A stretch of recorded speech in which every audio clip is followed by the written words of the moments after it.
from international to national. And so when you go from a large circuit to a very, very small one, you find that life can be a little bit more difficult. You say that in the national area of racing, you use those circuits to build up your understanding and responsibility so that you can go to international circuits and challenge. In sim racing, it's quite different. You build up your knowledge and understanding on international circuits so you can go and apply them in the national. Welcome to Australia and welcome to the Winton Motor Raceway for the second round of your iRacing Creator Series. My name is Jake Sperry. John Isamusing Harris is here alongside. And John, I think it's very simple to say this. This is going to be one of those race tracks, one of those races in the calendar where I think the best driver who's got all the fundamentals together is going to come out on top. Definitely one of those tracks where you have to be on the racing line, attacking all the time. Quite a few short straights, but a lot of long flowing corners. Very old school track, and that's why we love it. And it's a very different layout. You've got a lot of 90-degree corners, and it'll be a track where maybe drivers struggle to get to grips in practice. I've heard a lot of positive comments about it, that's for sure. But as you said, one of those tracks where a lot of careers have started there, most notably Alan Jones, the F1 world champion, started his racing career here in the 1960s. So there's a lot of talents that have at least raced here, and some have made it their regular stay, as they say. And I also know as well that a very good friend of mine, Brenton O'Brien, had plied his trade a bit here at the Winton Motor Raceway and actually helped run the operation of the circuit. So it does have that sim racing tag. Brenton O'Brien at the time ran the Evolution Racing team through the late 2010s. So you've got that sim racing connection that goes into a place like this. But to talk about what makes this place great, we talk about the season as a whole and what we've had been through and what we've got coming up, because we've got some amazing racing that is coming up on the horizon. In terms of championship rounds, we've got the middle rounds coming up on the 13th and the 20th at USA International and Oulton Park. But critically, we got the special event week, which will be coming up in 7 days' time, which will give these drivers a chance on this short 6-round season to take a step back and not think about championship. Yeah, I think most of the drivers are going flat out anyway, but this will give them the extra incentive to really go for it. That's what we love to see. And there's so many drivers that week in, week out are within such a close pace that you throw in a special event and they will just go at it 110%. And as you can see, the track layouts, even just by the names and indeed the layouts, it's such a varied calendar. You have to be on your toes in this one. You absolutely do, and you know that there are some shorter tracks, there's some quicker tracks, there's ovals, there's rovals. You know, it's almost like the Thanksgiving song. I've got creams, cheese, potatoes, tomatoes, yams, hams, you name it, it's here in this series. Yeah, for sure, and that is what we love, because drivers will maybe focus one track. They might just say, well, if I'm still in the championship hunt, hopefully when I get to round 6 I can focus on that one. And we saw last time out in Spa that we had that breakaway group at the front that was really strong in pace. Will it be the same this week? We have no idea of telling until we go into the sessions, but it will be a season of question marks like it was last season, and that is the beauty, because everybody knows that they have to show up here with the pace. They certainly do, and let's take an opportunity then in the next few moments to start talking to some of our creators on how positive they are feeling heading into the racing and what they are looking to try and understand and get by the time that they brought themselves into play. Hopefully in the next couple of moments we will get Sparks down in for conversation. And well, Sparks, I would say as you look to sit and get yourself ready, we are in the spooky season right now. So my question asked to you is how you look to harness the powers of darkness to go and get what you want out of today. Well, you see, last week wasn't ideal, you know, bottling it on the final lap. I did consider retirement, but then I got in contact with my long-lost cousin, Gargamel, and he gave me a new name, a new hope, a new power to try and get my first win today. So you have to call me Zargamel from now on, and that'll be my way to win today. Okay, fair enough, Zargamel. Is there any visibility concerns? Because we saw you pull the hood down a little bit. Is that your thing? If you can't see the danger, there is nobody in front of you, right? Yeah, exactly. So if I take out somebody, I'll just be like, whoops, Can't see you, mate. My bad. A little bit of contact never hurt anybody. So, I'm sure if I do hit somebody wearing this today, they'll understand. No Smurf account for you today. How's that going to work? To be honest, we've evolved from using Smurfs, to be honest. We don't really need them anymore. We just count the number of blades of grass touched per day, and that should be enough. This type of racetrack is quite a different type of event. So is it more to your pleasing, or, you know, are you more traditional sort of like F1 layout, let's say? Probably more traditional. I've done like one race around this track, and I did it in top split F4. So I did a lot of learning, a lot of driving just to learn the layout. So that was about 2 weeks ago, and we've gone about...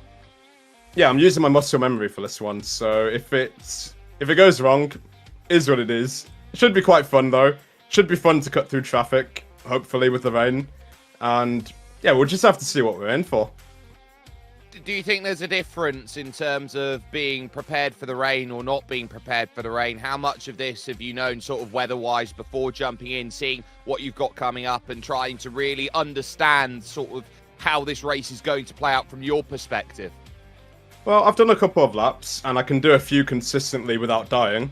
So with that being said, I think it'll be more about trying not to spin and put it in a wall rather than pure out and out pace. I mean, if you want to push, you can go for it and we'll see what happens, but you're likely got to bin it at some point. So if you just don't bin it, I think you'll be in for a good result.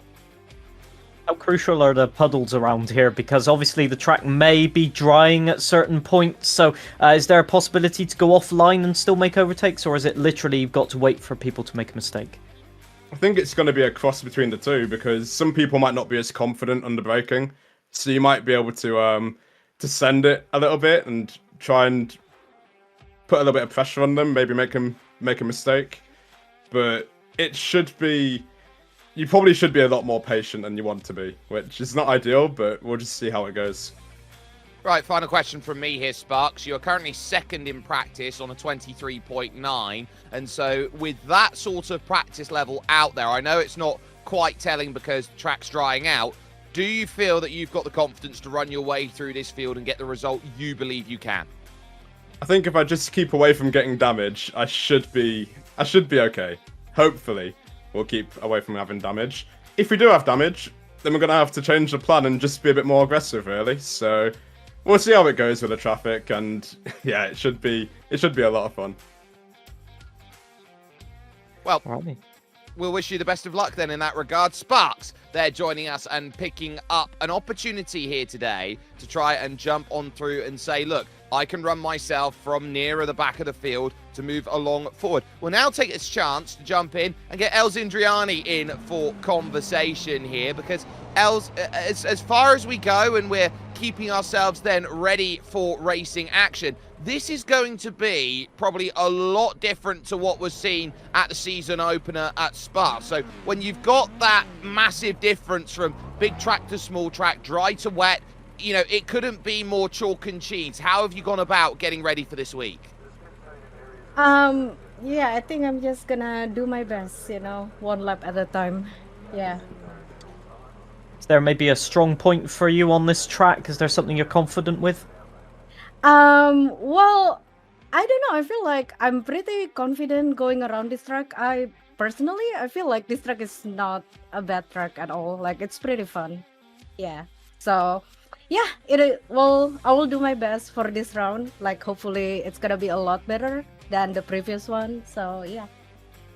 So this circuit sort of feels like a go-kart track, but you've supersized it a little bit more. Do you feel like that gives you a little bit of confidence in these cars, knowing that you're not having to hit those high speeds and have those heavy, high braking zones that's going to cost the time?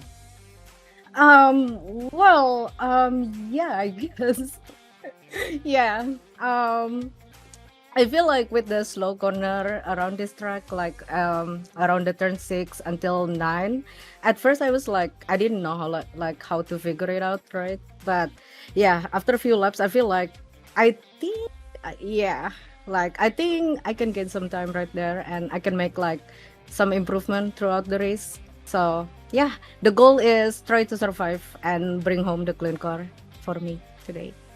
Yeah. Well, you've got to have a goal of finishing ahead of somebody, surely. Who's your target for this race? Andy. And Fair Palos is that, yeah. Mhm. And why? I really, cause he killed me in the previous race, and yeah, so I wanna beat that guy like so bad in this one, like game on, you know. Yeah, Well, I they mean, say that- right now in practice, I'm quicker than him, like I'm faster, so yeah. Yeah, absolutely. You take that in a heartbeat. But we say that drivers have, when they get involved in an incident and it's their fault, have memories of goldfishes. But when they're wrong, they have memories of elephants. So for you, it's a case of, okay, I remember this. Do you think there's going to be a case of no memory from your rival? I don't know, we'll see. I don't know, we'll see. The interview getting the nerves up before the race. This is going to go fantastically. It's okay, it's only chicane at the start. It's only a chicane at the start. There's no hairpin. Yeah. So at least, No you know, the nerves can be settled a little bit. Feeling maybe a bit nervous, or are you ready for this one? Yeah, I'm ready. So yeah, I practice like basically try to get around another car, you know, around the track. So yeah, we'll see. Like Well- try to avoid any incident in the first few laps. Try to keep it safe on the track, you know. Well, final one from me then, before we let you get ready with the last sort of area of practice. The spray around here. Now, we're expecting rain over the course of this race. Do you feel like this is going to get a lot harder when that rain is going to start falling and you realise that you can only see possibly over your left and right tyres? Yeah, I'm afraid of that actually. Like once the rain like gets harder, you know, and it's kind of like hard to see the car in front of you. Yeah, but it is what it is, you know. Is what it Like is. if we, I think yeah, that's the if best we- summary, right? Got to if try. we, yeah, if we did not make it, we did not make it. I guess. Yeah, we'll see. I think that sums everything up that we need to. Els Indriani there joining us, looking for a bit of potential out there here today with the little plush of Evie there on the rear that we saw. We're going to take this chance, jump in, get our resident snooker professional to jump in with us, Ryan Littlemore, who is here with us, Ryan L83. Ryan, you, for a time, had the fastest time in practice. That's just been undone. I see you've got the flat cap out there, a la Paul Smith. Thought I'd go a mix of snooker / farmer this evening for this race. Clarkson But- spotter. Yeah, you could say that. So with that apparel in terms of your clothing, you're going to have to remove your front wing, correct, to just resemble the downforce of the 1960s. Is that your strategy? Just make sure to be out in front and nobody can overtake? Exactly that, John. You've read my mind tonight. In all seriousness, obviously reverse grid, so you're going to have to do a lot of overtaking. So is there a, you know, as we can see via the track right now, not too many long straights, so what's your strategy on that? I think it's going to be the start because it's going to be a lot of rain, apparently, from what we've been told. So, obviously being the quickest of the wet, when it was very wet at the start of the session, I'm going to have to take my chances, try and get ahead of Sparks is probably the main priority for me in terms of the championship, because I know Lamp's not racing tonight. And that's the aim, really. Just need to beat Sparks, slowly move up the field, and I think it's going to be also depending on when it's going to get dry, because if it's like this, it's going to be very, very unpredictable this evening, I think. So my question will be, obviously, I'm looking around this circuit and a lot of the apexes have a fair few puddles around. I'm also looking at this track being at best too wide in places. You kindly demonstrate by running off the road there for us. In terms of this track and trying to find the optimum line to overtake, it's looking like it's going to be one of the toughest tracks, even in the dry, to pass. How do you look to try and manage that and master it in the wet? I mean, I said it last week. This is the Monaco of the Creator Series this season. So just gonna have to be unpredictable to what people will think I'm gonna do with overtaking. Try and go offline to a lot of people. Try and get the better exits, and see how we go on. But I think the pits are going to be interesting as well, the pit window as well, because the tyres, the wets, from what I've discovered, wear off quite quickly as the track's drying. So if it's going to be like this, I think people may pit earlier than expected and try and get some fresh wets to get them to do the inner Lewis Hamilton and Turkey and the mixed conditions to win the Grand Prix there. So I expect a few people to try and replicate that, including myself. Certainly the Lion does not concern itself with track limits, apparently, on this track. But is there then a possibility to have some brinksmanship with the strategy? You know, like doing the Ferrari classic box and then just carrying on around the track?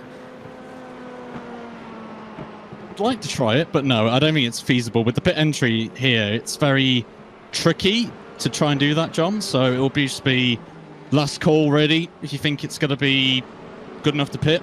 If not, just carry on and just survive as much as you can until you think it's definitely dry, because I think that's going to be the factor, is if it gets dry, when are people pitting? So we'll have to wait and see.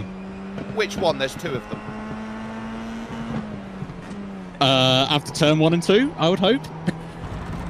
Yeah, perfect. That one's covered by an ambulance and an iRacing pace truck, so I think you're all right. Perfect.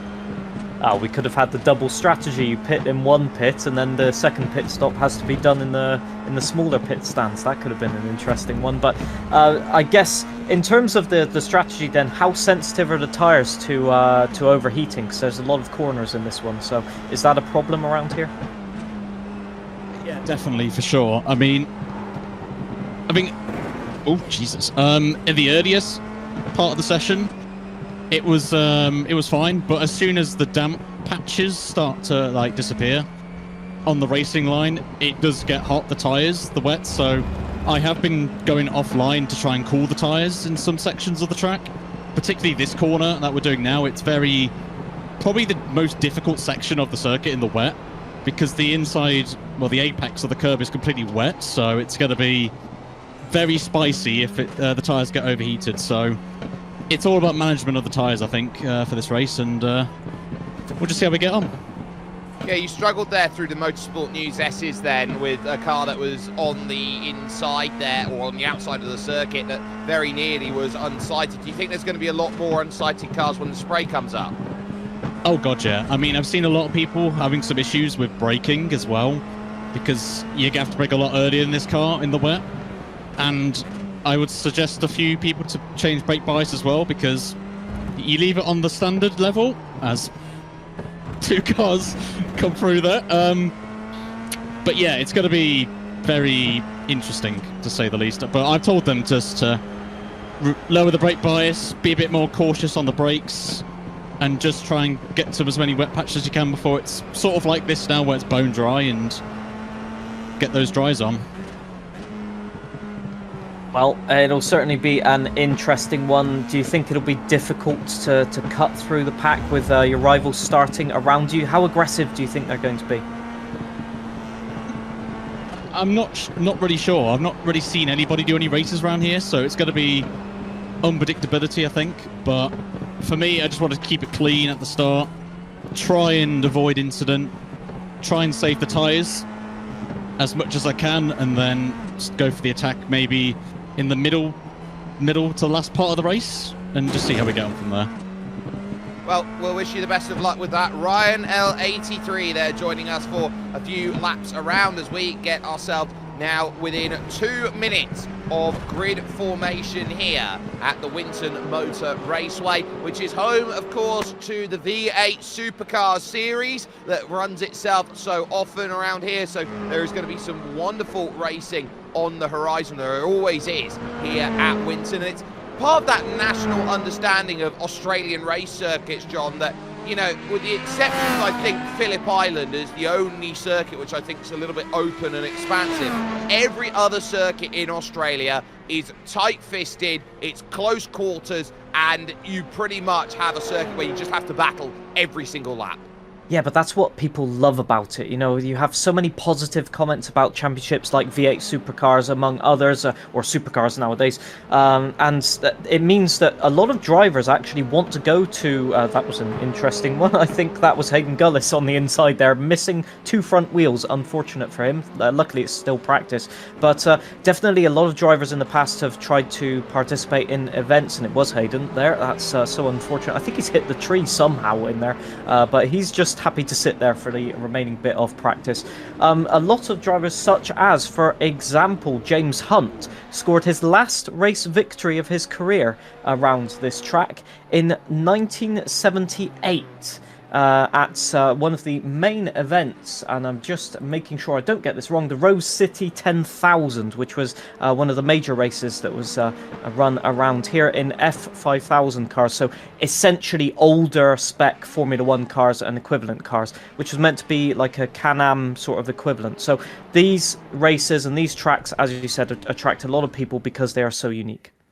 They certainly do, and with practice in the books, it will now mean that Racing Progress can set itself up and get itself ready in just the next couple of moments. So the grid is formed, and it will look as follows. It is the number 11 of Grand Poobah who will have the control of the field, with Ancephalosis alongside for company. On row number 2 will be Els Indriani with Killer Cleo going from position number 4. The Stag, we do not know who the Stag is, but the one thing we do know is that this is going to be a day where the Stag wants to try and prove that pace is optimal, is fit, with Aerotech deciding to start this one off from position number 6. You've then got Stormalina in 7th, and Punju, who holds it on for the Pun Crew, is there in 8th place. It's Josh's corner in 9th, as Brendan Hyperstar in the number 10 will start from position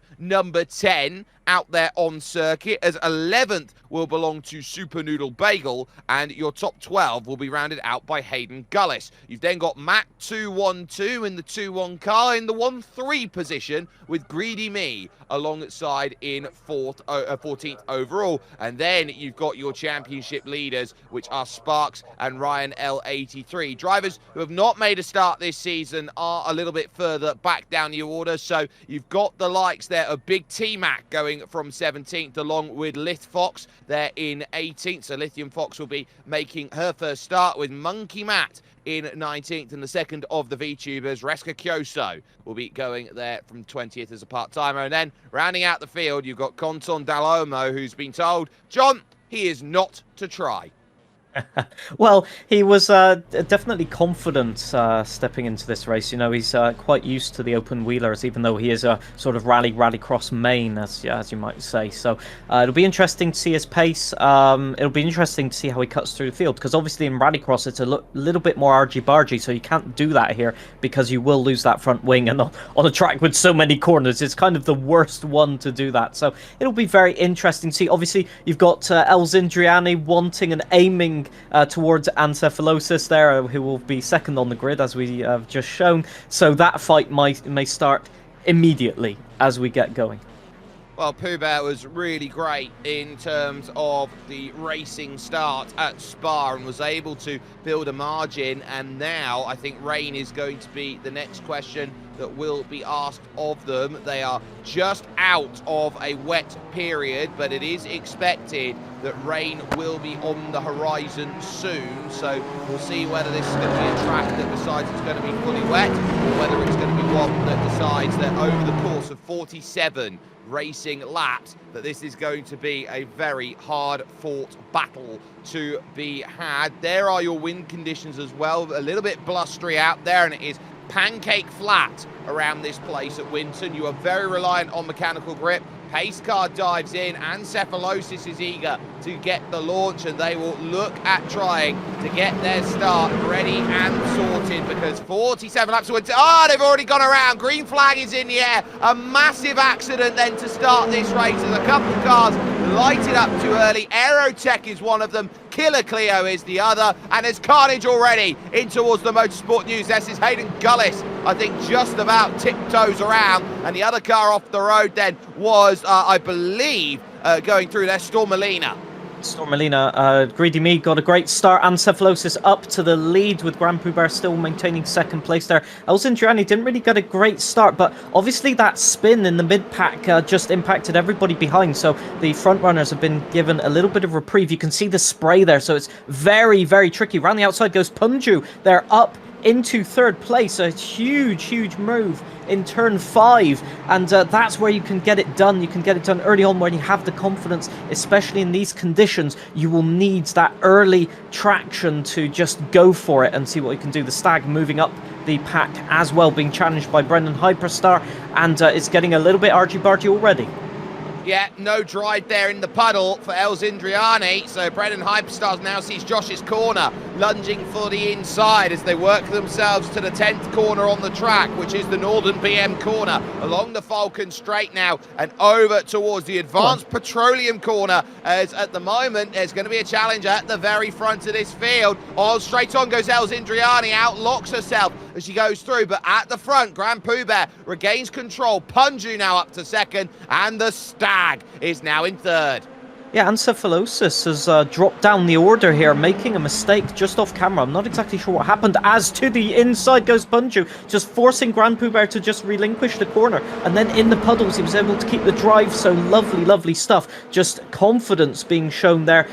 The versatility of Punju is just showing right now in that he can make it work in any condition, and indeed just try. You can see the grip, you can see the changing conditions, and as you said, mechanical grip, which means that they will be sliding a lot. They can't get the speed up to use that downforce, and that may unsettle a few drivers that are used to quicker corners. Off goes Punju. Yeah, on the curb like that. again. Rollover corner, turn 6. It's known as rollover corner because effectively the long left into the right, it allows this trucking scenario. And who is a good kitty cat at the moment? Brendan Hyperstar is up to 4th. Yeah, I'm not exactly sure what happened there for Punju. All round the outside, my days, he can't get this stick. Almost around the outside of Grand Poubert, but they're colliding, and off goes Brendan Hyperstar. He keeps traction. There's damage, though, to that front wing. That may prove crucial. Ancephalosis retakes P3, but it's all kicking off there. I think Punju just went too wide and then got himself beached on the curb, and then there's not much you can do. But look at Grand Poubert. He's just creating a scenario where he's just not holding up people, but being difficult to overtake. Ancephalosis around the outside. Great move. Brendan Hyperstar will follow through, but he doesn't have the downforce on the front. He's going to have to back it off, and that means the Stag holds a lead of nearly 2 seconds. And off in the background, I think that is Contam Del Olmo and Lithium Fox, is that? Reska Kyoso's in there. Matt 212 was around for the ride as well. So there were a couple of incidents that came through, and ultimately there is not much that could be done. Del Olmo caught up with Reska Kyoso. Matt 212 in his own spin was lost there as well. We'll take another look. It was on the brakes. Look at how they all formed. So there's the spin, and Gullis just about avoided it, but Reska Kyoso ends up tagging. I think, was that a collision with Sparks as well? Because Sparks looked to be steaming into that corner. Oh no, round we go. That is Ryan going all topsy-turvy and managing to recover it. I must say, what an artful way of driving, however, not the fastest. So that just proves how the track conditions are just varying, and it's so difficult. Maybe even tires overheating. That sliding won't help that. But I think Contant got away with that. We saw him in the background of that incident. The liveries very close between Monkey Matt and Contant Del Olmo, so initially made that mistake there. But yeah, the Stag, you can see the gap now. It's a visual gap, and still the battling between Ancephalosis and Brendan Hyperstar. It's only going to help the Stag just keep that lead and breeze off into the distance. Oh, Brendan was well over the white lines, under braking, and finds a way to get the pass. So move that one up into second position for Brendan Hyperstar. You got Punju there trying to focus on making this move happen. One car in the pits early is going to be Sparks. So that surprises me. That's early then. Damage, Sparks to come in, and it's with a black and orange mechanical flag for damage. So that's big for Sparks here, and this one's going to need a lot of help to get back into this race. Yeah, so I guess that contact was made with Monkey Matt, I guess. So probably just steaming in a little bit too hard into the corner. Punju challenging Ancephalosis here. He'll have the inside, but will he be able do anything, and Punju has tagged Ancephalosis spinning around, and that means that also Ryan is caught up with that, but Greedy Me, I think, might have got some wing damage on the front as well. So unfortunate for all of these drivers. So easy to get caught up in the cross pattern of racing lines. You try and do the switchback, the other driver sees it, and then you get caught up. You don't want to be caught wrong place, wrong time. We'll take a look back at the start of this race. Now, it's a spin for Killer Cleo, which means that with Aerotech off the road, Aerotech actually picked up an, I would say, a jump penalty going through. That created all that going through, but it was all down to Killer Cleo off that start, which created that scenario. So the penalty got cleared, and ultimately no traumas there. Punju running wide for the second consecutive corner, loses out the place. Ancephalosis now moves into third, and the Stag has been caught for the race lead. Yeah, Brendan Hyperstar has got an absolute storm right now. The only person in 127s, and it's a 27.2 just appearing on the board there for all of you at home. And that is a lap time that I want to say, I'm looking at the leaderboard and I can't see anybody within a second of that lap time. I take that back. Hayden Gullis and Big T-Mac in the midfield are doing it, but the only person I can see even closer at time just ahead is Contan Dalomo with the 126.9. So they are all caught in the midfield, and that means Brendan Hyperstar has a huge opportunity here to get a lead. And there we see him off the track a little bit in the gravel. Oh, and round goes Ancephalosis straight around. He's going to go and hit the marshal's post and knock his rear wing. Now he's got to be careful on this rejoin, tries to rejoin the circuit, but this is going to be a nightmare scenario. Yeah, that's so unfortunate. I think there was a little bit of contact there again, and it's so easy when you're just battling on a narrow track. It happens without you really wanting it, and as soon as you start making a mistake, you just think a little bit too much, and then it gets into your head, and you keep making more and more mistakes, little errors. So it's really a case of you've got to keep your head screwed on for this one. But Ryan will be happy to get up into P3 and try and get a move on. So let's see what happened then. So Punju challenging, tries to get the switch back, and I think it's just a tag with the front wing again, just getting under the rear tire. Then Ancephalosis loses traction, goes all the way around. Lovely to stop and allow cars to go through, even backing out, and then he can't get traction. That's terrible, because then through goes, I think, is that Matt 212 going through, and it's just catching them off guard. They have to relinquish the throttle, and there's not much they can do about it. So good rejoin though from Ancephalosis. He kept it quite patient. Yeah, some wonderful racing at the front as we focus then on that. Conton Dalomo makes the pass on Hayden Gullis. Then that one going through at turn number 3 on track. The Honda corner, missing the original paddock, out of the footway straight and in through turn 5. You've now got the rollover corner and roll over Hayden. Big snap of oversteer, able to catch that. Lithium Fox was trying to have a sniff down the inside at the Penrite corner, turn 7. Then you've got this massive tree ready for turn number 8, which leads to Katomi corner, turn number 9. Turn 8, by the way, only unnamed corner on the track. Yeah, it is one of those paradoxes that you have such detailed names, and then one of them is just a continuation of the other turns. So we won't, we won't name that one. It's economy of ink, I guess, of over anything else. As Big T-Mac is trying to get the overtake done on Grand Poubert, looking up the inside. Still, Grand Poubert brakes too late. I thought he did. I was just waiting for that, and it didn't turn. The car just couldn't get rotated in these wet conditions, and through goes Contan Dalomo as well. Contan has the speed at the moment, and if he gets a move on here, he could work up to the front of the pack.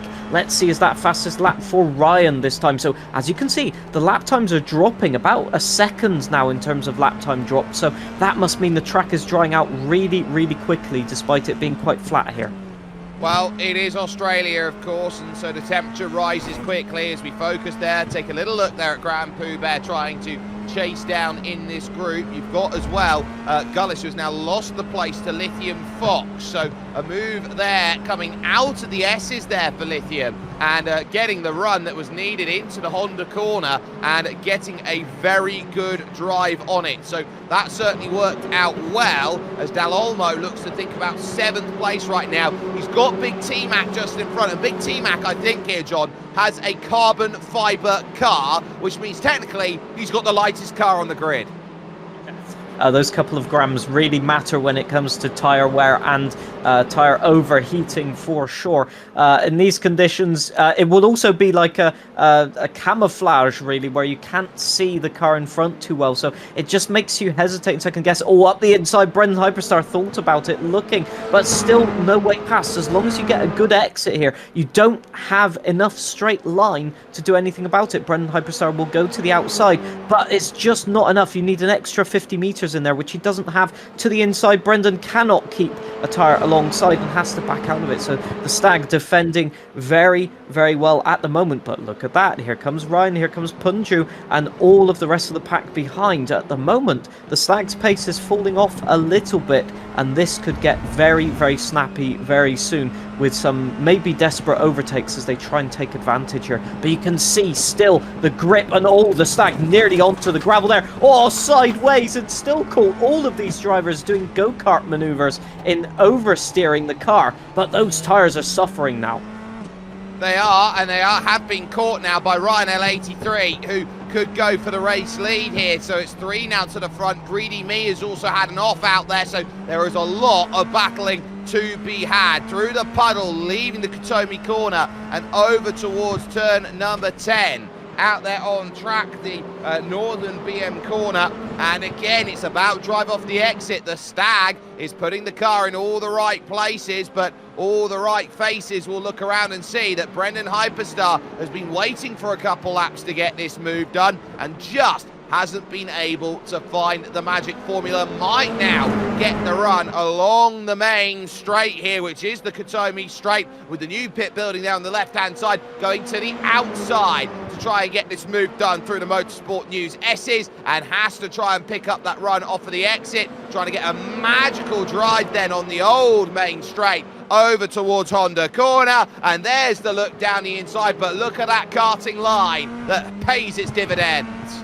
Yeah, I think at this point, Brendan's trying to take a too aggressive line, really. The tyres, you can see the cars are four-wheel drifting through the corners. That's an indicator that the tyres are overheating, and all of them going to the outside. So Ryan's line to cool off the tyres going around the outside not working at the moment because he's got the dirty air of everybody in front. So this might be frustrating Ryan, but you can see they're just taking miniature like stabs at the steering wheel, trying to get some front grip and get some rotation, and it's just not working at the moment, which means that getting that switchback, they all go wide, but they can't get it to the inside, and that means the Stag can still carry on defending as if nothing is there. Meanwhile, in the background there, Josh's corner is getting challenged by Big T Mac and Contant at the moment, so that is a battle to watch at the moment, as it looks like, I think Contant definitely has the pace in this one, so he'll be looking to get some overtakes done. Can Brendan challenge here into turn 11? No, still nothing happening. It's very dangerous to put your wheel into the gravel as well, as that can be so difficult with all of the turns here. Yeah, and so now I think this is a settle down moment here in this race. Don't risk yourself here, lap 9 of 47. If this track goes dry, this is a very quick track out there, but if it's wet, it does feel a little elongated in terms of this. So we got a second group as Brendan Hyperstar looks to try and go for it. Greedy Me with a 25.8 fastest lap, big slide. Brendan holds on to it, and here comes Ryan sweeping around the outside of turn 4 on track, the Nissan corner onto the footway straight, and steals second place away.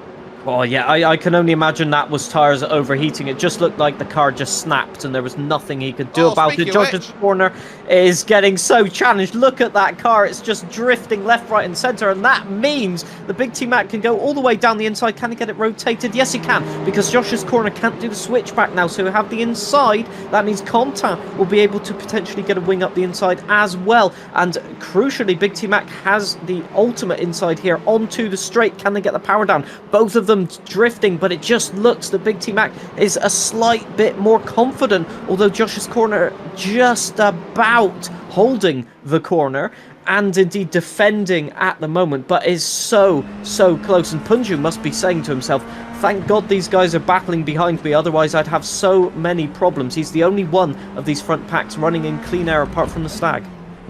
Yeah, you can see how much work they still have to do, how much room they have to leave. on that final corner. Because it's a regional circuit as well, they don't have as much of the drainage system that you'd see at the big international circuits that you find, so those puddles are a lot more heavy and noticeable around some of the corners out there than what you'd see at other circuits, which you have completely pancake flat and perfect crystalline drainage systems that get rid of all the water. Whoa, spinner, and that's going to be Stormalina.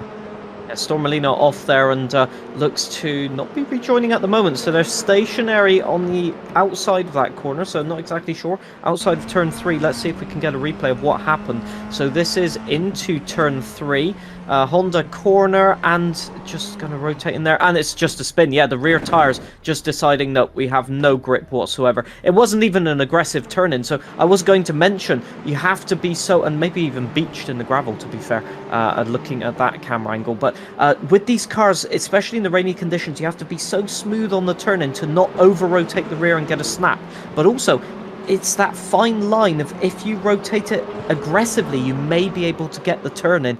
It's such a sort of give and take scenario. You can't do it too many times. You'll overheat the tires. This is Hayden Gullis on Mat 212 going side by side at the moment. It'll be last of the late breakers. I think this is into turn 11. Advanced Petroleum corner. Who can get it stopped? Matt just not aggressive enough on the brakes. But then again, Hayden goes too wide and gives it all the way back to Matt. So Hayden has all the work to do in any case once again. Yep, so Hayden now will have to try and figure out where do I go and get this move back. Lap traffic there. Oh, the Stag in trouble. Front wing looking like it's bent up. He's had a moment going through turn 1 and 2. He's overcooked the corner and he's been tagged by Ryan L83 on his way through. So he lost it there, trying to fight it back, and ultimately, bang, there's the hit. The Pirelli's not doing their job of saving that one, and now all the way back behind the likes of Conton Dall'Olmo. Yeah, that's a classic rally scenario there, because you just turn in and the car snaps once and then you've got to turn the other way, so you're doing a Scandinavian flick without even wanting to do it, and that just transfers all of the weight onto the tyres, which are already overheated. There's no way you can save that, really. Would have probably been better going over the grass, to be fair, to try and attempt to save that one.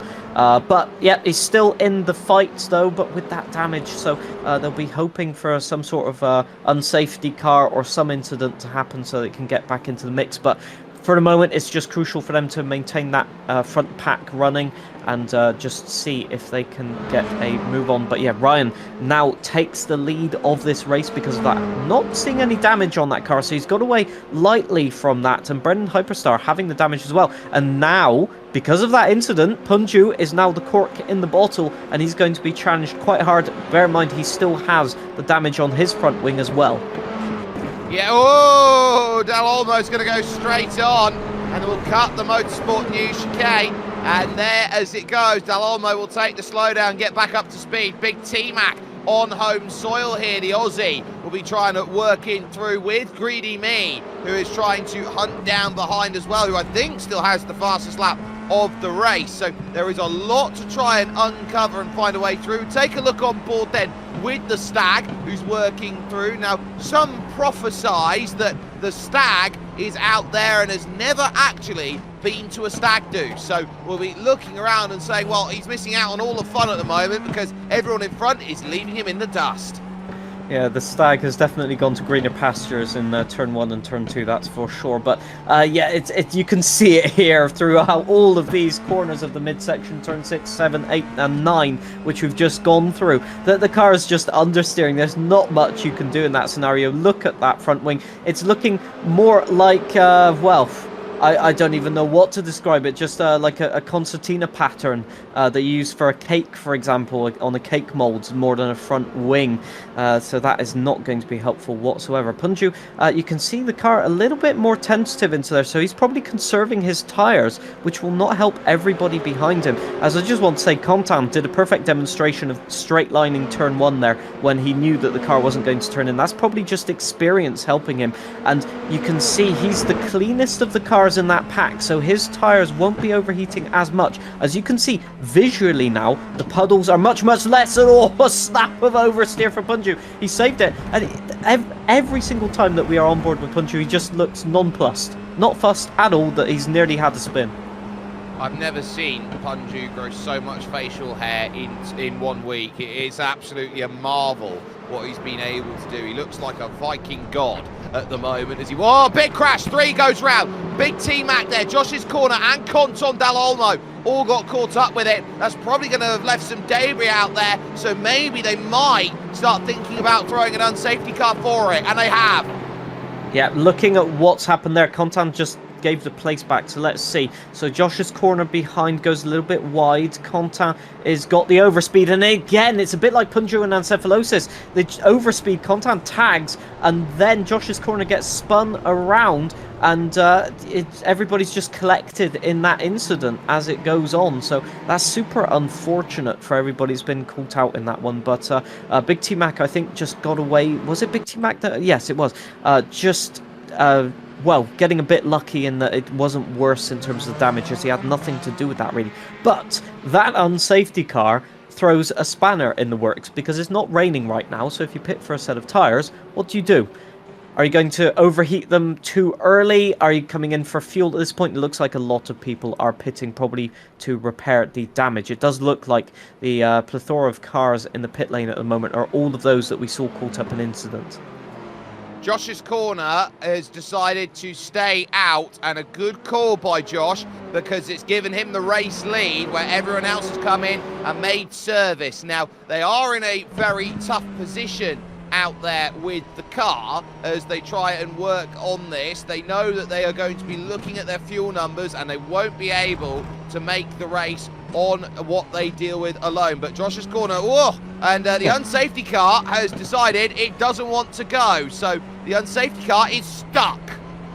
Yeah, that's not ideal. I'm sure that's an even unsafetier car right there, just stationary on circuit. We've seen this happen quite a few times in real circumstances where the car has had a malfunction or has picked up the wrong car, and I think that might have been a case of just some sort of hardware issue there, as the other unsafety car is now leaving the pit lane. Thankfully, we do have 2, and now he's got to collect the right car. That's got to be so difficult looking in the mirrors.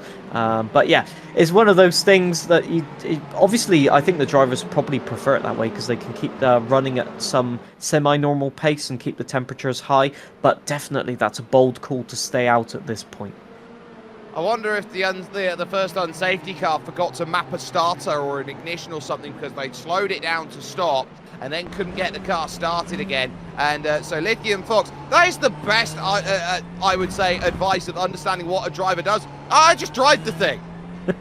I drive the thing not necessarily in the right direction, but yes, indeed. Although, I will say as a driver, that puts all of the onus on you to not make a mistake, so I would have had something a bit more ambiguous in there to cover myself off from that eventuality. But yeah, for sure, it's great to see them in the Creator Series. So many talented drivers, as I keep saying, week in, week out, season in, season out, that these people just show up all the time, and we can see via the pace that they are just tenths of a second within each other's times, and that means that when you do make a mistake, or if you get thrown on an oddball strategy, as the unsafety car is now rolling, that's good signs to be seen here on board with Storm Melina.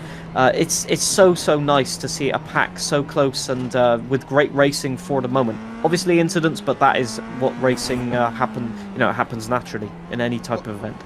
I'd just like to point out that Storm Melina might just be the most visible driver out there with that high-vis outfit that she's wearing tonight.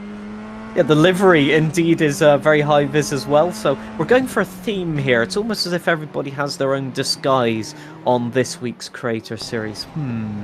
What events could be coming up tomorrow? No idea. Christmas. Yeah, indeed. Yeah, we'll go with that. There is Aerotech, who is out there at the moment and is repping the bold cap out there for today and is looking absolutely fantastic. I'm being told he is dressed up as Gareth Allen, our producer. He's throwing his own jokes out there. I mean, Gareth had no need to be that mean to himself, but sure, we'll roll with it. Yeah, I was about to say aerodynamic, but then again, I don't want to be kicked out of this commentary call right now. So, yeah, as our producer is losing it in the background now, so we've got him this week. But yeah, I mean, it might actually be a little bit uncomfortable to wear a bald cap for the entirety of the event. But for Aerotech, it hasn't been working out at the moment with that incident. I think wasn't he caught up in the lap 1 incident? In any case, it really hasn't worked out. P13 for the moment, but we know he's got the pace, and we know he can follow other drivers through. As Contown is down to P14 as well. So there's a lot of drivers now in the midfield that were at the front of the pack. Josh's corner deciding to make a cheap pit stop and sacrifice all the track position, will be able to leave the pits, but I think critically he's going to have to rejoin then behind the likes of Hayden Gullis, then back onto circuit, so Els Indriani will be in play. Now 1, 2 and 3 as they started in this race are now 16th, 17th and 18th.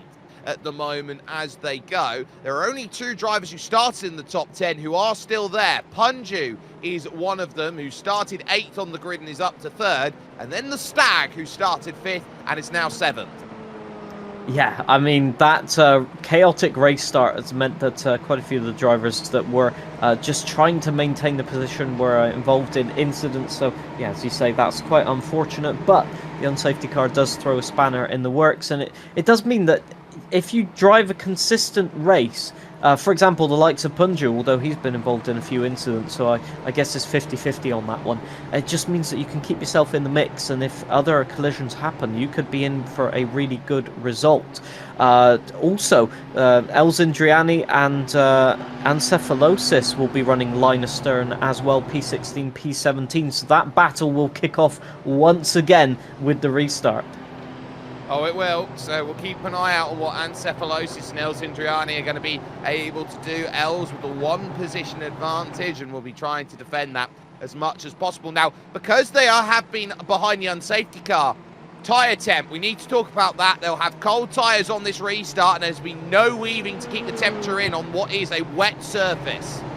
Yeah, that's why I'd say anybody trying to rejoin the back of the pack, like, for example, Grand Poubert P18, might have a little bit of an advantage initially in keeping the tyre temperatures up, and so being able to just go for it. However, on such a dry track at the moment with no rain in sight for at least a little while, it could mean that the tyres start overheating sooner, so that initial advantage might translate into a big disadvantage as soon as you get going. As you can see, Killer Cleo just a little bit of a wiggle already in the braking zone, so those tyres, she's probably just cruising up to the back and using all of the puddles to cool off the tyres, but the fact that she's having to do that while under unsafety car conditions is not ideal, let's say.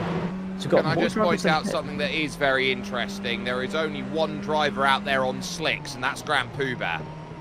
That's a bold one. That's a very bold one, although I'm not seeing much spray, so it could be a very interesting strategy.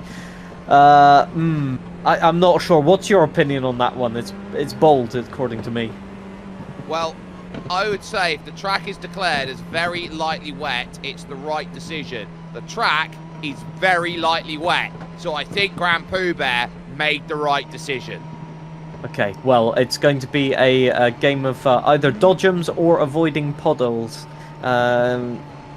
I don't know which one's the most deadly in that, but if they have the overspeed, it does mean also they'll be going for moves left, right and centre. So Grand Poubert does indeed look fired up at the moment, looking ready to get going once again. No news as of yet as when the unsafety car is coming in. Maybe this lap, maybe next lap, but it does look like everybody is behind the unsafety car once again, which means we should be going racing at some point soon. So drivers to keep in mind who have been a little bit absent in this one, who have jumped up. Lithium Fox is up into P5. Rescue Kyoso, who we were on board with a little bit earlier on there, is in 8th. And Monkey Matt, the New Zealander, the Kiwi, is there in P9. The unsafety car is in this lap, and the pace will be under the control of Ryan L83, who will be looking to try and make as much progress as possible here off of this restart. We will be back to racing action on lap 19 of 47 out there, and I am just looking at the weather formation here. It is indicated that there will be a 100% chance of rain that will be coming along, but I see no formation in which that it's going to allow that rain to hit. So I think we're still safe by about 30 minutes out here from any prospective rain that might decide to come along. So it's all about how this restart goes. The track is drying, and it's drying fairly quickly out there here at Winton Motor Raceway, and Ryan L83 gets the jump and immediately goes searching for water. Yeah, I thought that was a defensive maneuver for the slipstream. Maybe it was, but definitely searching for water, as you said. Brendan getting a huge slap of oversteer there, and you can see many cars already struggling with their tires. Nobody challenging for a move so far. You had Greedy Me just throwing a little bit of a dodge in the mirrors there, as, yeah, we've got, indeed, Greedy Me attacking then Punju. So it does look like he had a better exit than I thought there, and he was very close to the back of Punju, and through this turn you can already see the car snapping a little bit. So I'm tending to agree with you now. I was a bit skeptical, but I think that dry tires for Grand Poubert might be working itself out. Where is he? P17 at the moment, so maybe a little bit tentative for the moment, as we've got some challenges going on. And indeed he has been spun around there. Who was that by? Not exactly sure. Sparks. Yes, it was Sparks. And just a collision there. Maybe just Grand Poubert going in a little bit tentatively and getting turned, or the other way round. We'll have to wait for a replay. Matt 212 up the inside, or challenging, but not enough to get the move done on Monkey Matt. But yeah, unfortunate for Grand Poubert. That will put him at least a couple of seconds back, as off the road. Is that Ancephalosis? It is indeed. P16 Ancephalosis off the road. Grand Poubert going quite slow as well in the background. So quite a few things happening on this opening lap. Yeah, Grand Poubert's got the black and orange mechanical flag, so trying to limp that one back for a fast repair to go again. The one thing that is troublesome about those dry tyres is, of course, you lose all the heat under unsafety car conditions. Ryan L83 fastest lap then, as they work through side by side, as Aerotech now trying to fend off Conton Dal Olmo for place, and down the inside, the Stag losing out there. Reska Kyoso with a good move right now, but runs a little deep through turn 4 out there, and that at Nissan corner is not the way to get it done. The Stag has blushes spared, heading through 5 and now to the rollover. I think they just kept it flat and hoped that the car turned, and it did not turn. Whoa, Lithium Fox going for a maneuver there. Big T-Mac also wanting in on the action, and Greedy Me is just looking in the mirrors right now thinking, please don't take me out. But it's all happening in the background as well. Matt 212 past Reska Kyoso around the outside, who will get the better. Matt 212 getting a bit of understeer, and that means that the position is still regained by that yellow and black car of Reska Kyoso. And they're just driving it too hard into the corners, in my opinion. They're trying to take the tyres to a temperature window, which is not possible for them, and that gives the opportunity for Matt to go round the outside. You got Conta looking at this, thinking, I could have an easy position here. Matt does get challenged to the inside, but would he go all the way around the outside? The Stag's pitted, and this could be for dries. Yeah, I was about to say, Grand Poubert will run the gauntlet of being the first on slicks, doing a Jenson Button 2010 Australia, where it stayed a sort of intermediate condition for 10 laps, and everybody was looking at his lap times. And that is possibly an overtake there, I think. Was that Contan Belolmo? Monkey Matt. Yes, it was indeed. My apologies. Monkey Matt then gets it done on Conton Dal Olmo, and that moves them up and gains the place. Top 3 getting a bit busy as well. Ryan's not been able to clear. Punju's almost run into the back of Brendan Hyperstar through the rollover. Understeer for Ryan L83 going through the Penrite corner, turn 7. Through 8, they'll head over to Katomi corner, turn 9. This long right-hander at the exit there. And again, he's just struggling for any form of grip right now. He's understeering like crazy here, and that brings Brendan Hyperstar to the outside here of turn 10, tries to cross him up and under at the Northern BF corner, and isn't going to get the run to Advanced Petroleum. I think this might be a call of action for many drivers. Who is going to jump off? Greedy Me joins the fray. In comes one, and everyone else stays out. Here comes a look for Punju for the lead. Yeah, I thought Ryan was going to pit. He carried a lot of speed into that corner. Ryan struggling with the front tyres. Although it looks like Greedy Me might challenge Punju here. Let's see. Doesn't look like he's alongside now. He's going for the cautious manoeuvre. But I guess Ryan onto the slick tyres. Yes, indeed. Looks like it, at least from our data that we can see. But Ryan struggling with the front tyres. And the problem with that is he was trying to push the throttle there in turn 9. And he wasn't getting any rotation whatsoever. Sparks a 123.5. Surely it is crossover territory right now. There's no way that look at how aggressive the Stag can be. It's a clear no-brainer that the slick tyres are the fastest, but can you keep it on track? Well, don't touch a puddle. The Stag is trying to make strategy work in the 000. Did a 1:35 on the outlap then, and has immediately found Hayden Gullis, Aerotech, and Ryan L83 out there with dry tyres on. And so it's about finding that stage where the track's doing what it needs to out there, and you've got to deal with drivers who are maybe not as quick as you when you're now dealing on dry tyres on a dry circuit with drivers still on wet all around you. Top 5 all in a blanket, but I'm sure you'll see many trying to jump in and make a call. 2 don't, and then 2 do. So you've got Big T-Mac in, you've got Greedy Me making the call for slicks, and so too Reska Kyoso, Conton Dal Olmo, Monkey Matt. They'll all make the decision. It's slicks time. Yeah, the people struggling with the front tyres, like Ryan previously and Greedy Me, I think, as well. Big struggling with the front understeer there. They'll have to pit first. And the people with oversteer, like Brendan Hyperstar and Punju, they'll be able to stay out another couple of laps and sort of hedge their bets in terms of the tyre wear. But look at Punju, he's pushing Brendan Hyperstar around turn 4 there. And it just looks like Brendan Hyperstar had no pace whatsoever. We could see a collision, to be honest, if they are that close. And look at Ryan, the commitment. The tyres are definitely up to temperature. They are definitely working. And is the pace reflective of that? Well, at the moment, not really. A 1:27 was the last time, so about 3 seconds off the pace. However, Grand Pooh Bear, who's now got his tyres up to temperature, he's done a 1:22. So that just emphasises how important it is to get these tyres fully on fire. So it looks like at the moment that it's all about staying out, holding your course, and Sparks, who has been out there, who has got a few laps on those slick tyres, is now best placed of everybody, and from being absolutely nowhere with a spin and almost a lap down, Sparks is effectively your race leader at this moment in time because he's on slicks. Lithium Fox bites the bullet and now will decide to pit. Yeah, anybody pitting now knows that they're not on the winning strategy, at least for the time being, but the longer you stay out hoping for an unsafety car, the worse your strategy becomes if there is nothing or no caution or no incident behind you.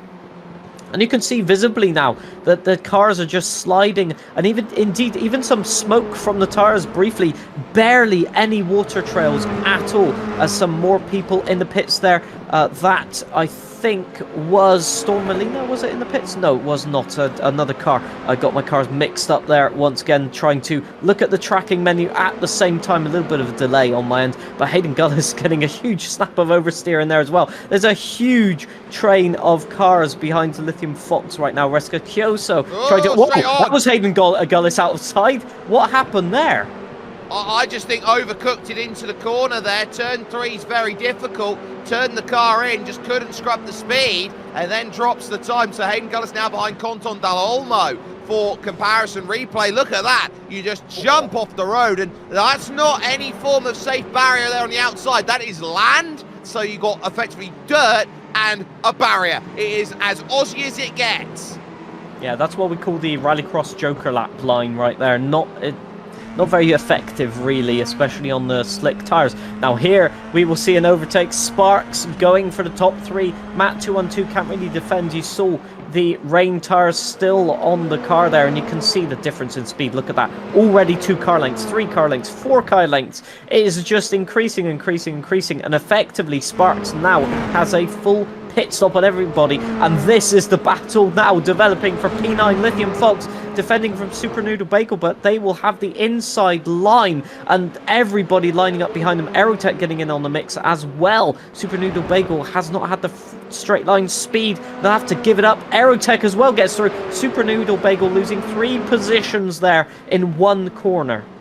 Operation VTuber, a success then for Reska Kyoso and Lithium Fox, who are together. Aerotech through on Super Noodle Bagel, who has a big moment, but now it gets busy at the front because Punju takes the lead, but now it's Sparks who wants a way through and has confidence on those tyres, just able to break deeper on the outside. Punju needs water and ultimately is going to find no sustenance available. Sparks, your leader.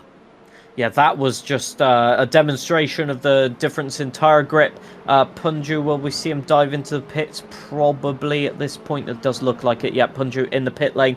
But yeah, Sparks being able to drive round the outside of turn 10, that is just a demonstration of the difference in grip. And you can see him in the pit lane right there is Punju. But now, everybody else has to try and carry on. Matt212, Brendan Hyperstar, and, well, according to the timing, Punju has not changed tyres yet, but he's in the pit lane. So, Brendan Hyperstar and Matt212 are the only people of the front runners, at least, out on the wet tyres still. So they are still trying to hope to get it to an unsafety car. Greedy me, fastest lap, 120.3. Storm Molina into the pits as well, looking for service, and critically for Punju, comes out just in front of Conton Dal Olmo, Hayden Gullis, and Monkey Matt. So those drivers at the moment. Now, it is going to be tough in these conditions to go and get a pass sorted, because you've got to consider that the dry line is just that, the dry line. Everything else on the circuit is still going to be a little bit wet, so it is at your own peril to go and make the passes. Yeah, and the main problem is that the puddles are in the slower corners, like this one, for example. Oh, you can see Contan just putting on the steering lock and nothing much happening. So, yeah, definitely around the turn 5, 6, 7, all the way to turn 9 is got these huge puddles on the inside. So it's a question whether it's even worth taking the racing line and dipping a wheel onto the cooler line of the track, because when you approach, for example, turn 10 now, you need to keep the tyre really lit up in terms of temperature.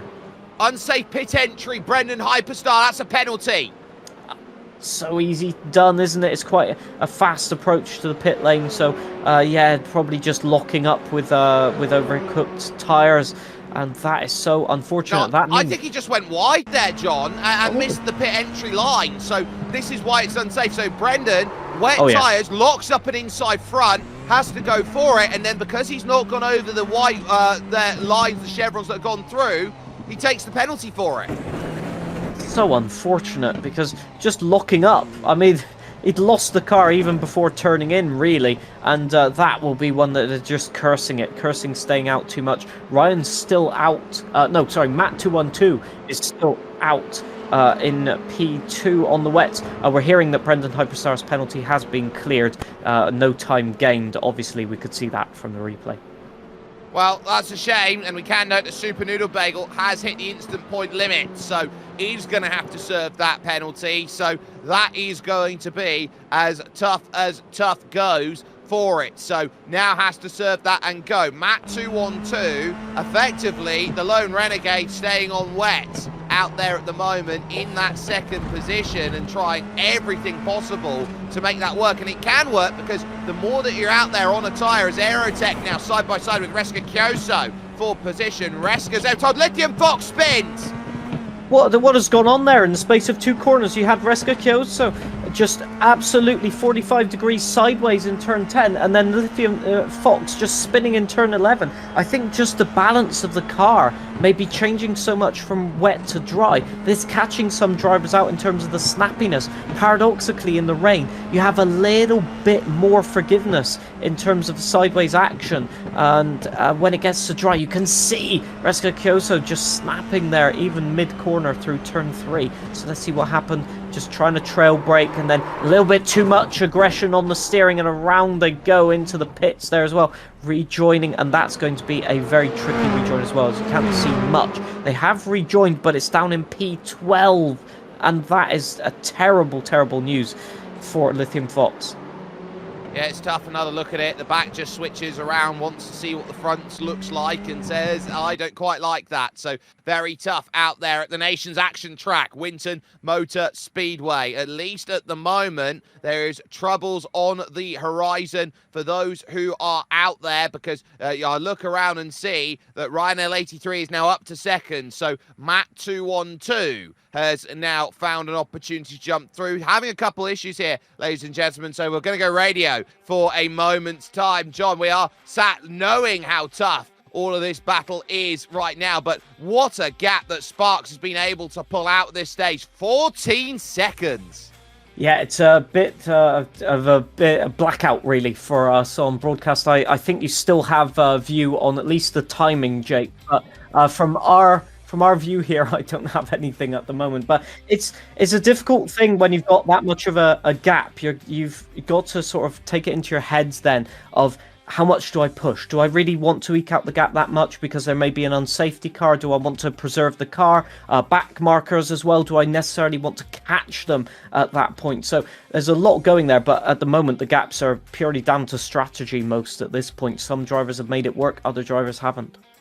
It's tough right now for Matt 212, who is now in a really tough scenario out there. Big T-Mac is now going to try and make the move, and a safety car has just been called. So the unsafety car will come out, and so that will bunch the field back up together again. And Sparks will be so upset with that, John, because look, you've built a 14-second lead on some wonderful genius strategy when you were nowhere in that race, and suddenly it's all going to come back together again, and Ryan L83 will have some blushes spared, and Matt 212 has a free chance now to get off of his wet tyres. Well, I didn't want to say I like premonition really from my commentary. I guess at that point it was called maybe 5 seconds after I'd talked about just the possibility of an unsafety car. I think actually there's some historical context behind this. I can't remember exactly which race it was, but the timing issue brought out at least I think it was stopped to a practice session actually. If I remember correctly, it was at Baku, but you'll have to correct me on this one if anybody has some further information on that. But yeah, obviously for the drivers that will mix the strategy up. They'll probably get another pit stop, as I think we have live footage. Is this? Yes, this is live footage. Don't pay attention to the lap counter there. The broadcast is currently tackling that at the moment, just with reconnecting into the session and getting everything going again. As you can see, we are under unsafety car conditions, and I think we've had some pit stops, have we? We've had a couple, so this is how the field stacks. It's Sparks in control. Ryan L83 is second and Greedy Me is third. Big T-Mac now in fourth and Aerotech fifth. Reska Kyoso is sixth with Conton Dalolmo seventh. It is Monkey Matt in eighth, Lithium Fox ninth, and your top 10 is rounded out by Grand Pooh Bear. Matt 212 with his pit stop now back into 11th place. We're on heading towards lap 31. Here of 47, so that will only leave 16 laps to go, which will feel like a sprint for these drivers. Yeah, for sure. It's going to be one of those events where, you know, it's you can't really conserve anything. That's the simplest way I'm going to put it. You have to go for the moves. You have to just have confidence in a race where we've seen that having confidence usually ends up with you spinning off the track. So trying to put it simply like that, it's very complicated for the drivers to internalize that, especially with an unsafety car maybe cooling the tires down. But here is where we're going to see which drivers have the ultimate confidence and who can go for it. And my guess is that the usual scenarios of Sparks, we've seen Big T-Mac, we've seen Contan Dalolmo, and I will add in there Ryan, so the front two essentially, that have the pace and have the consistency at the moment. So we may see some jostling for position like we did in Spa last time out. I'm hungry. Literally and figuratively? Yeah, Monkey Matt, who wants cookies? Everybody. I mean, anybody who doesn't want cookies, well, either they have an allergy or they need a little bit of checking in the mind, as they say. Delicious, delicious cookies. And now I'm hungry, not figuratively. There is Monkey Matt in a beautiful onesie out there at the moment, and I will say that Australia and New Zealand are moving into the summer right now as they head through, so that will have to be unbearable.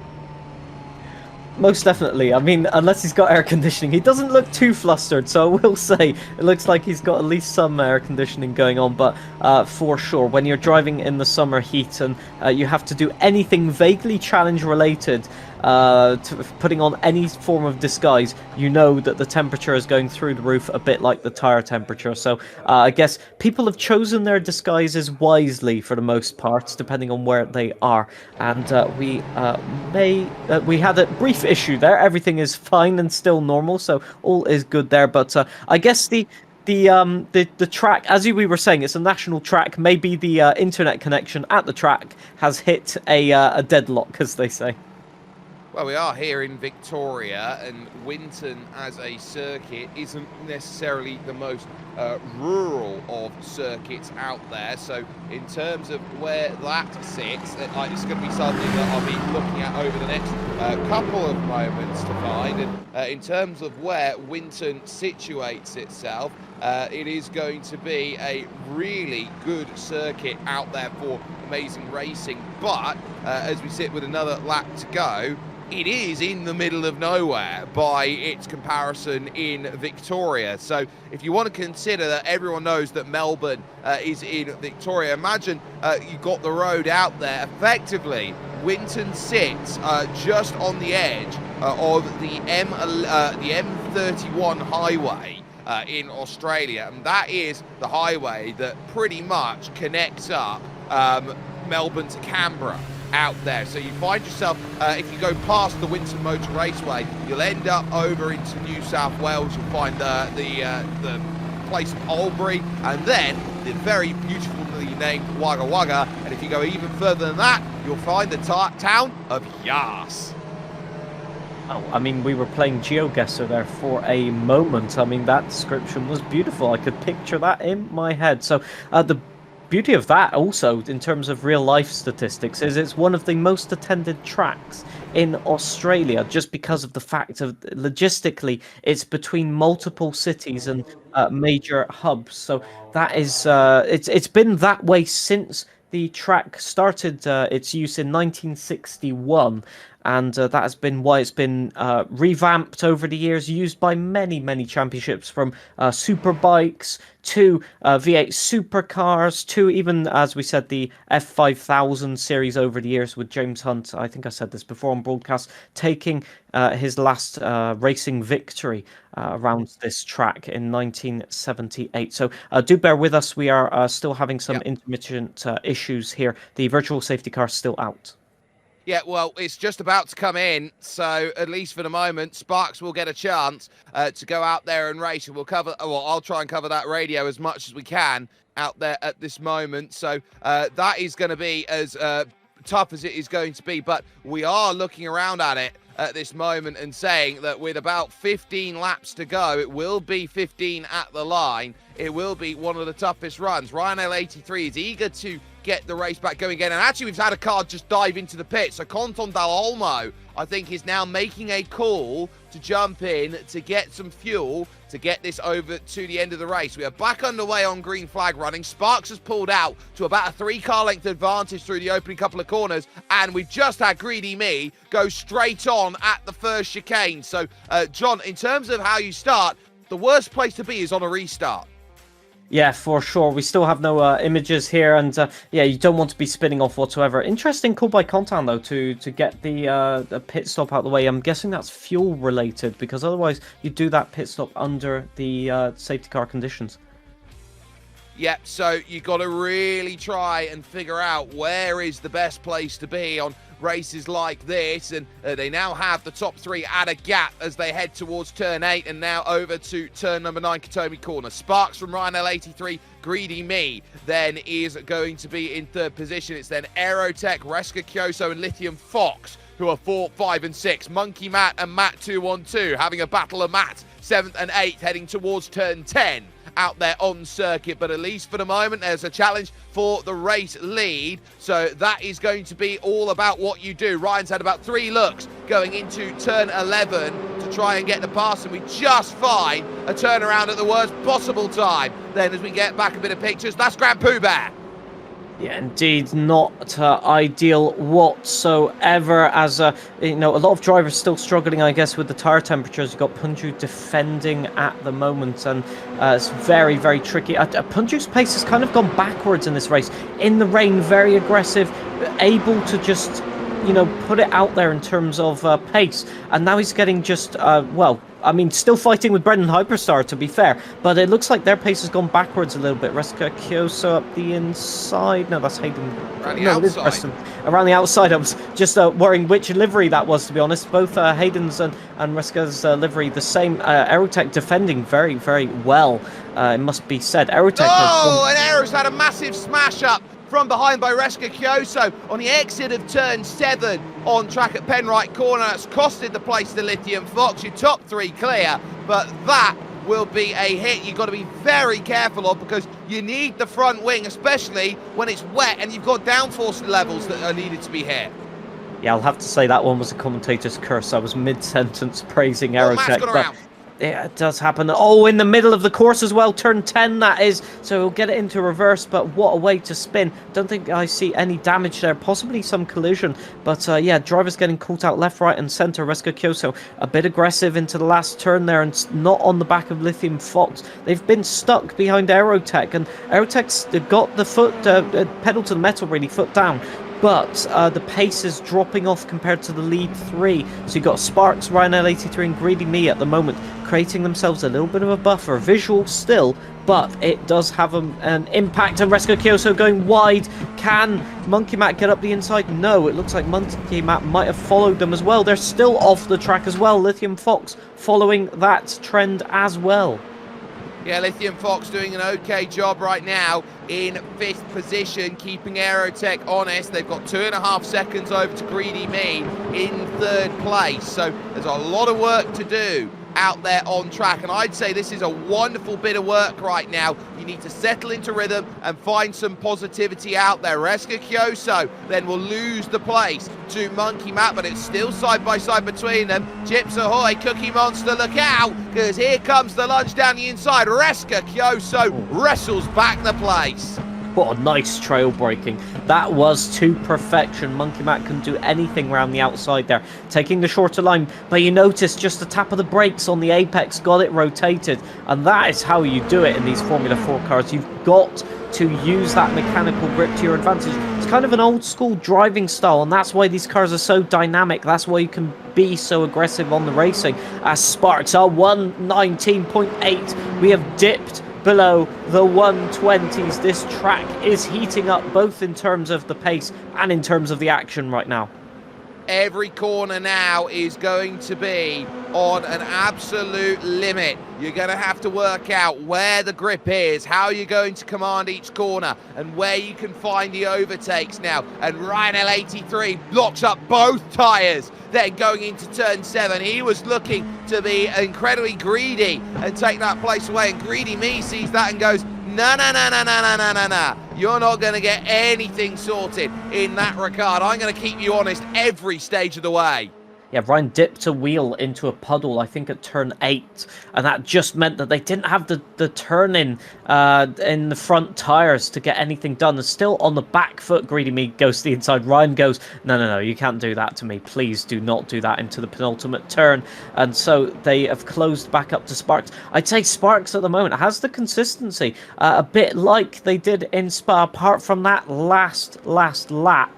And Sparks at the moment has been really one to quickly adapt to these cars. Ryan not being able to put up an attack right now, but under pressure. You can see there's about 5 puddles left around the track, and they will just distract you, if nothing else, on the turning. So you've got to be very, very mindful right now. But the possibilities to change your driving lines are now apparent. They are, so you can now start experimenting with, can this get me a little bit more, as they work through 5 and over to 6. El Zindriani in the pits, through the rollover corner and over to turn 7, the Penrite corner. It's a lot more narrow this time from Ryan L83, who now works through turn 8. How much closer can they get to that inside curve before turn 9? Kutomi corner starts to bring itself steady. The drive off the exit needed. Greedy Me with a little bit of a wiggle as they will cross the line next. They'll have 10 laps to go. Yeah, the difficulty of this track, I'm just realising, is the lack of banking on any of the hairpin turns. Because normally, if you think, for example, of Zandvoort or even any of the British tracks, really, as soon as you've got a hairpin, you've got a tiny bit of banking to help you around, and that allows you to get the momentum and keep closer to the car. Here, with the almost off-camber turns, you're having to take that defensive line if you're the defending driver, but the attacking driver can't necessarily go around the outside to get some overspeed, so you've got to take a completely different attacking stance, and almost you've got to force the driver in front of you to brake so late that they overshoot the corner, and that's what Ryan is doing at the moment, just driving into the corner. 119.5 by Monkey Matt in P6 at the moment. He's got clean air, and he will be catching Lithium Fox that we've just seen pop into camera there, who's attacking Aerotech still. Well, they'll also have to worry about fuel levels, because if they calculate... Oh, it's close over the curb and puddle. Ryan L83 got a massive shock into the braking zone there. Had to really back out of it then, trying to work a big wide line through turn 8 over to Katomi corner at 9. And so you're looking around and going, you've got to also worry about your fuel, because if you calculate it for wet conditions, you're going to need more fuel in it, because you'll be going quicker in the dry. Right, late break by Ryan. I think he outbroke himself there, to be fair. That was so dangerous there. He's got mega traction out of that turn 9, using the outside curb, which is almost like a mini banking, to just put the power down 100%, and he gains a car length into that turn 10, and that puts Sparks under pressure for the entirety of the remainder of the lap. I'd even say down to turn 1 even, which they're going down towards, and Greedy Me can't get close enough in the sections where he needs to. He's so close through that hairpin section of 6 to 9, but it's just not the right area to get the overtakes done. Look at the car lengths. The gap visually there just indicates that Ryan at the moment has the aggressive stance, both of them avoiding the puddle there. Turn 3, no puddle. Lithium Fox is off. Lithium Fox is off and in the barriers at turn 3. Surely that's a massive incident that's gone through. She's already recovered back to the pitch, but she's got a full 360, lost the rear wing and hit the old pits. Not ideal, but so easy to do. Just the snapping has devastating consequences at higher speeds. This is Sparks under real big pressure here. He's offline. Ryan can get to the inside, not really that much of a puddle. This is going to set them up for a defense into turn 10. Ryan's got that brilliant exit once again. He's alongside this time. This is the closest it's been. They're trying to get to the inside, but Sparks says no, I'll have none of that. And Sparks defends for the moment. A little bit of argy-bargy prevents Ryan, but that was the best chance that Ryan had so far, and it looks like Sparks is now clutching at straws in this defence. Sparks has just come on the radio. Ryan, if I punt you off, it's because I can't see underneath my costume right now, so that is a little bit perturbing for Ryan L83 at this moment. Greedy Me has got the popcorn seat here. He's just, I would say, watching this one going, you're top 2 in the championship effectively, scrapping it out for honours. They will be looking around, how do we get through? They've got Super Noodle Bagel as lap traffic in front too. So this is a dramatic moment in this race. And Reska Kyoso is also going to have to scrap with Brendan Hyperstar and Punju. And here comes Punju. Brendan Hyperstar so late on the brakes, and that put him wide out over the curb. I think he bottomed out, and that lost about 3 car lengths there, and Punju putting him under pressure. Punju is so fast in this turn 6, turn 7 section that maybe he can get up the inside. You can see he thought about it, and that's pushed Brendan Hyperstar really late, because I think Brendan was thinking that Punju had lost the car there. He's got it back under control, but you can see everybody still struggling for traction, and that battle at the moment for P6 is quite literally lighting up the rears right there, as still relentlessly Sparks defends, and Ryan cannot find a way through. I think at the moment Greedy Me is just saving the tyres, to be fair.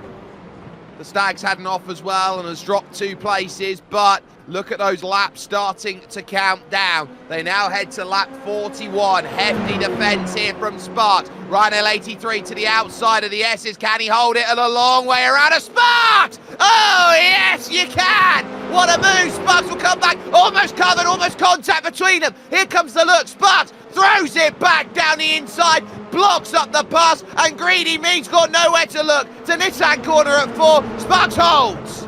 Oh, what old school racing. I love it. That was just everything of the jeopardy of racing at the front, racing for the win. Everybody wants that victory. Nobody wants to give it up. Let's have a look at this onboard run. Ran the outside turn 1, becomes the inside turn 2, but Sparks gets the under or the up and under, and is already to the inside with the overspeed. There's not much Ryan can do about it, so you have to chuck it late, and then just trying to take avoiding action there, thinking Sparks was going to go wide. He did go wide, but not that wide, and that means that Ryan, especially with that over the curb there, just couldn't mount a counter-attack. So with all of that, Ryan's overspeed, he still couldn't get the overtake done. He couldn't manage it, but look at this. Greedy Me was searching about, trying to find a place on the straight there, and doesn't quite get close enough. So how does Greedy Me look to try and move on up and pick up the pieces of these two? Trying to fight two titans, and they are up. Sparks, Rhino 83 and Monkey Mac, 14 places each. Here comes a look again to the outside. Is it going to be a case of same again? Sparks, demands the apex. They're both off. They're both off. They're both going to serve a slight penalty. Greedy Me spins.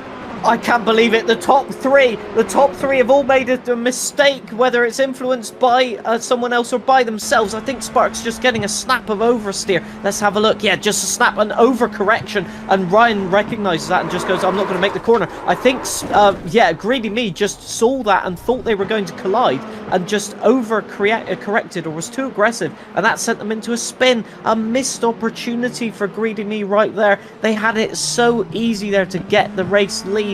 Oh, Greedy Me just hit Super Noodle Bagel, has overcooked it through the corner, has now lost the place to Punju. So Greedy Me has absolutely lost his head at the moment. He has just gone pure into Mistakesville and now knows how tough the rest of this race is now going to sit between him and everybody else. It is now Aerotech and Monkey Matt who are third and fourth, and side by side have been the looks there as Greedy Me just about fenced Brendan Hyperstar off.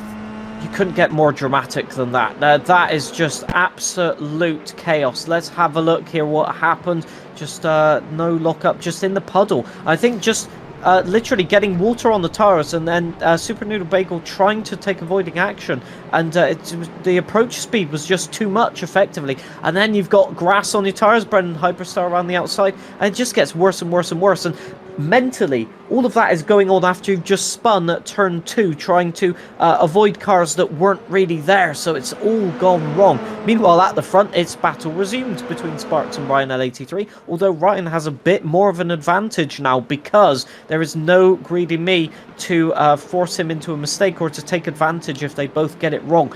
So lucky for these two to be at the front of the pack still. Ryan L83 is desperate for a way through, and he's trying to search for the inside. He's trying everything he can, and he knows that Sparks has got all the answers there. This is a tough run, and if they continue scrapping like this, Monkey Matt is only 2 seconds down the road and a tap at 10. Yeah, that is so tricky to get manoeuvred by. I mean, I think they're getting a little bit desperate at this point as well, as the laps go down. 5 to go, it will become 4 to go as we cross the line. Monkey Matt, I'd been looking at his lap times. I was thinking, well, if he gets past Aerotech and Punju, then there's no problem really in terms of pace, and that is now being confirmed as across the line. It is effectively, yeah, half a second gained on that last lap. If you look at the gap there, at the last lap, he'll be on the back of them. So this might get extra spicy. Oh, angles there. Ryan L83 for the inside at the Nissan corner, turn 4. We'll have to go the long way around here at 5 to get it done on Sparks. And it's a long road to the next corner of 6, the rollover corner, and you look over at 7 and say, do you have it? The outside's going to have to be worked here. Oh, and they tangle tyres, and Sparks holds it still. Here comes Monkey Matt into the picture. Yeah, Ryan had him, but Sparks just leaving enough width. Ryan was forced to just either go out onto the grass or make a little bit of contact. It's impossible to judge that gap perfectly. You can see the concentration. Look at Monkey Matt. He is so focused on just catching them, on just increasing the pace as much as possible. Because the front two will realise if he's just cruising onto the back of them, there's nothing to say. They just won't get the overtake done immediately. Aerotech is watching this with popcorn now, thinking this is an easy podium if one of them collides. And you can see there Ryan just getting the better traction. Once again, 0.3 of a second. The gap. Sparks already defensive into turn 1. It's not really necessary this time, but every single time you do that just puts a little element of doubt into your mind as whether you can defend or not. And look at Ryan, just so aggressive over those curbs. Well, Ryan can take angles where Sparks is being a little bit more tentative here, and it's opening up the door. And again, through 3, he's got a great run, but through 4, he doesn't. Little wide, though, here from Sparks, and Ryan's got a brilliant run. Now it's going to go the long way around at turn 5, looking for 6. It's covered. And again, the apex is just taken away. This is brilliant stuff by Sparks. Narrow again, holding the station steady, and now try and go off the exit, round the outside of 8.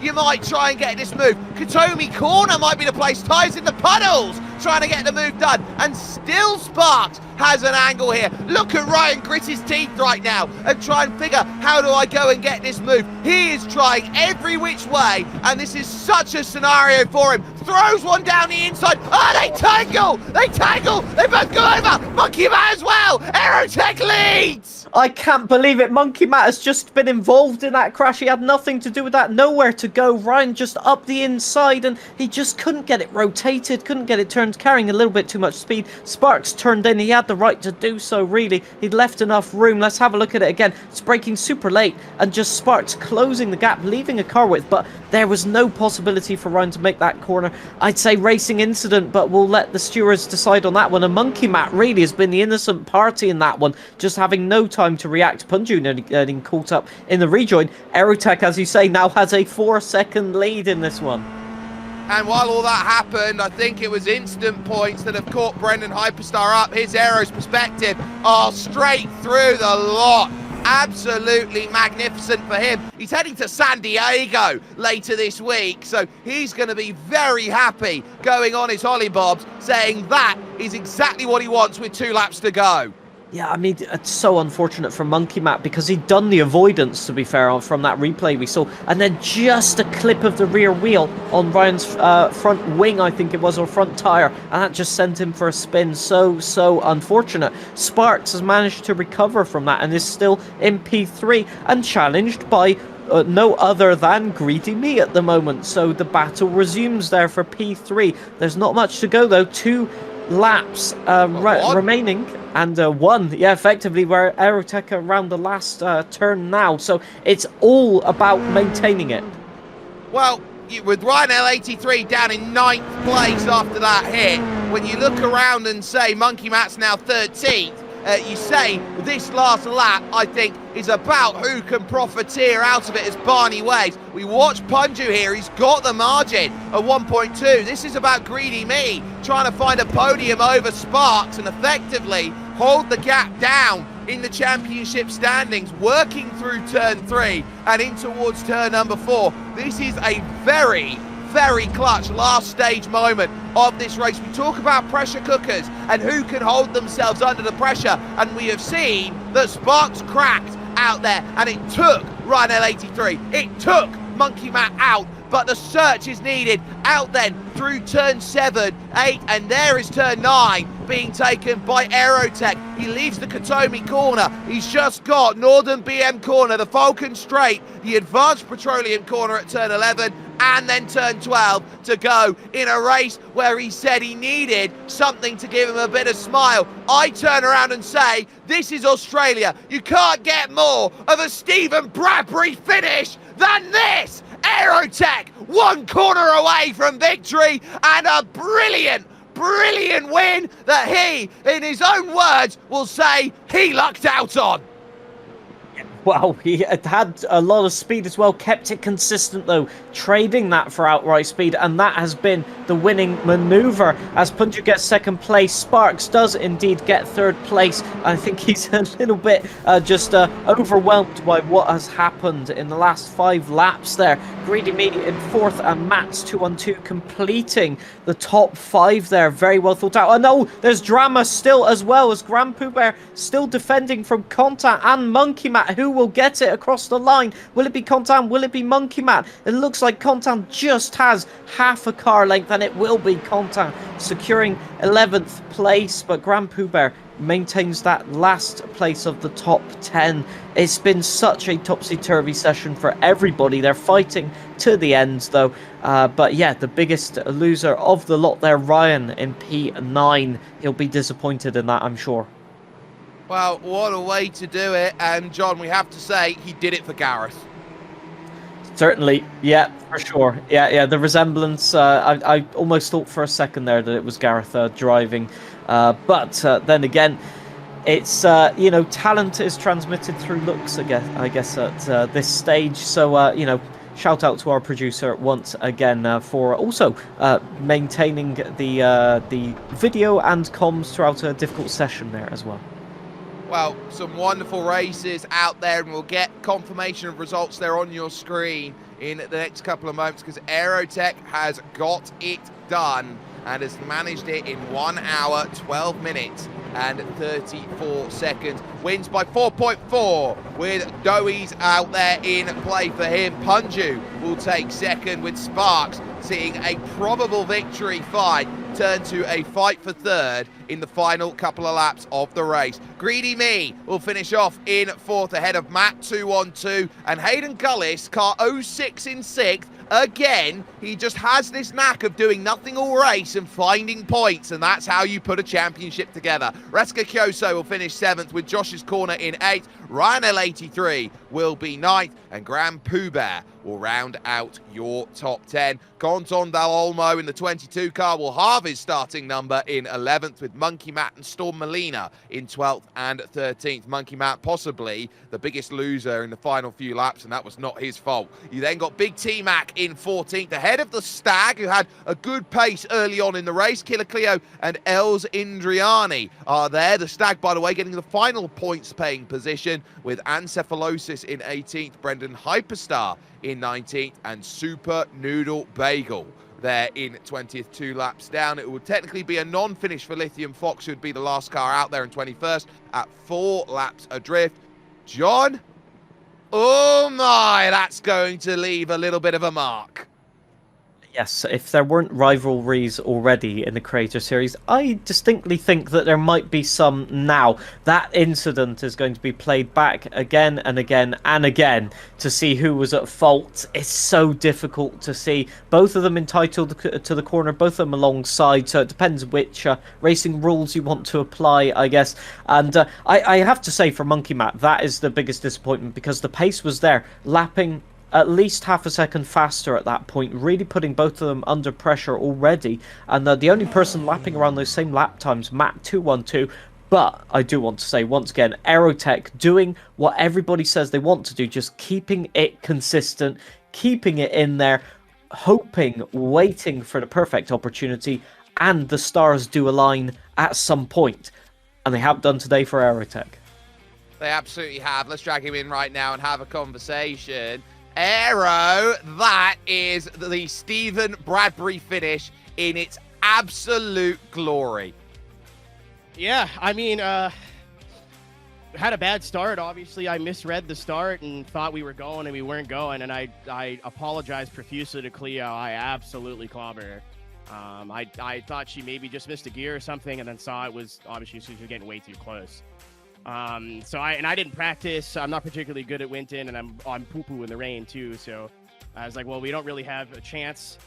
I'll just sit at the back and kind of do whatever. I saw Sparks was quick on the slicks, so I switched. We ended up leapfrogging a couple people, and then we had some decent pace on the slicks. I hate it for Lithium Fox. He would have been right up there with me. He just made a mistake into turn 2. That sucks for him. I almost did the same thing in the next lap. It's just the track was so sketchy there at the end.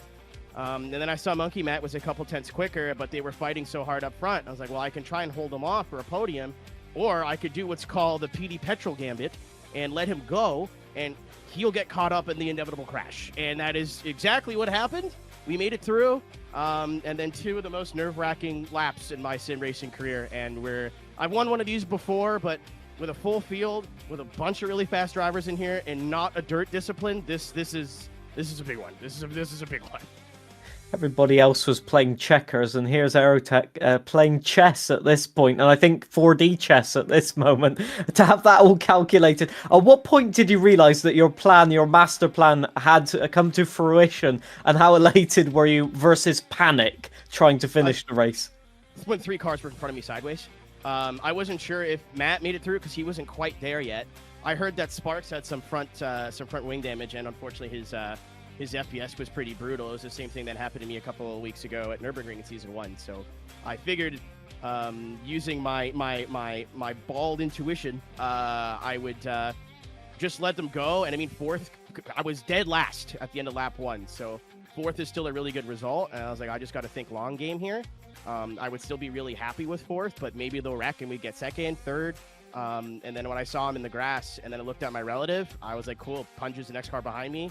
And I think I can at least, maintain the gap. Like, I backed off in the last 2 laps. I didn't want to do anything silly. I've been in these positions before where I get too excited too early and then make a stupid mistake. And it was still really sketchy out there towards the end. I had a really bad trouble locking the front wheels into the 2nd sector. So I just was like, back off.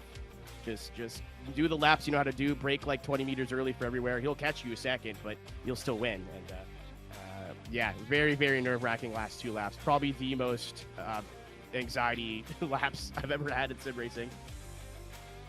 So my next question is, how do you feel about winning dressed as Gareth Allen? First of all, I'm looking at his display picture right now in Discord. That is a really funny joke. Like, that's an incredible. I never thought of that till this second right now. Secondly, have we ever seen Vin Diesel and Garrett Allen in the same room at the same time? No. Have we ever seen Gareth Allen and Vin Diesel's not well-known cousin Petey Petrol in the room at the same time? No. That's all I'm saying, audience. You form your own opinions here. I'm not telling you to think anything. You are all free thinkers. Mind blown. Back next week. Well, race winner, we got to have you back next week. Put it that way. So, what do you think in terms of the rest of the season? Do you think there's another opportunity to pull this off, or do you think even better there's a track where you have the pace? I mean, I walked in here thinking we were going to be P nowhere. Obviously, I'm day 42 on a streamathon right now. I have not had time to practice. I haven't jumped in the car since last week. So these races there is a huge variance of skill in the session, obviously, especially since we have reserve drivers coming in every week. We have that one oval that'll be a curveball for everybody, surely. It's kind of really hard to tell, but like, there's some really, really fast drivers in here, and there's a lot of mix of different drivers. So stuff like that, incidents, safety cars, you never really know. So I kind of went into this going, it's an F4. I'm not super, I'm good in open wheel, but not 4, 5, 6K iRating good.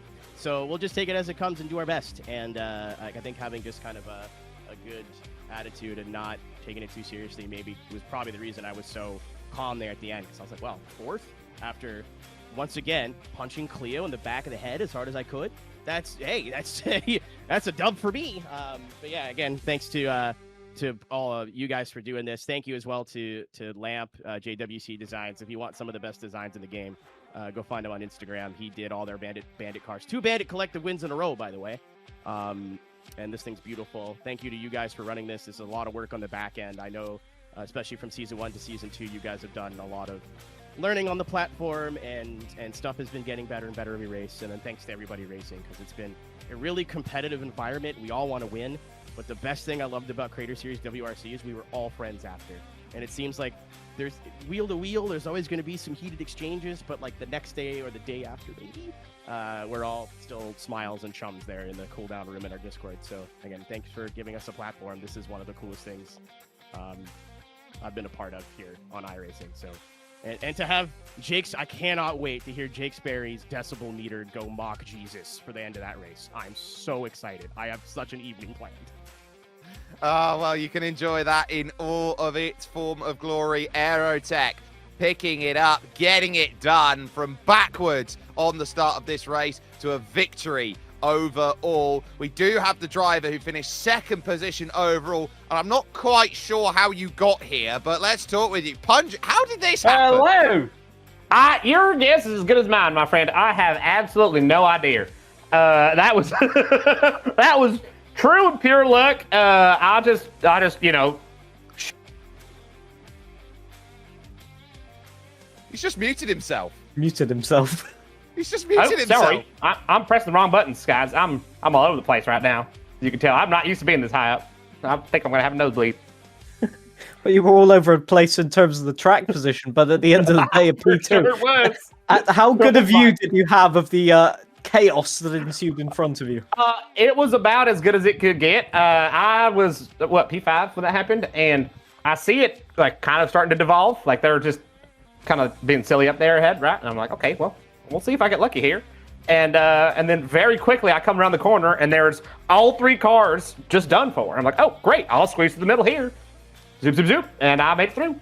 And then all of them went in as well to the pits. I was like, oh, I'm really good then, okay. And I just barely held on for dear life and finished second, I guess. I assume it is Dale Jr. that we're talking to here at the moment, but Just your average NASCAR fan. That's my costume today. Just your average NASCAR fan. Just your average fan. Well, it wasn't just an average performance. Talk us through the early starts of that race, because going from wet to dry certainly proved to be a very tough ordeal. Yeah, it was. I mean, I knew it was going to be an equalizer of a race for sure. Like I knew it was going to be difficult. I did 0 practice. I jumped in at the beginning of the session. Was basically like the 3rd lap I've ever done this track car combo. So we just kind of got a little bit lucky. But I just seemed to have some good pace when we started out. And we were doing the practice session. I was pretty fast. And I was like, okay, I think I might be able to shake it up with the top guys here today. And we definitely did shake it for sure. A couple bad moments. I may or may not have killed my friend one time, but that's all right. Sorry, Andy. Sorry, encephalosis. It's my bad. But otherwise, it was a great race. We caught that on camera or anything, so you won't be able to watch a replay of Good, that. good. Live and a replay, actually. Good. Just in case you wanted to, obviously. But we've got some NASCAR-themed tracks coming up, so will you be continuing this... I want to call it a caricature, but will you be continuing the spirit onto those? Luckily enough, no. This is just Halloween.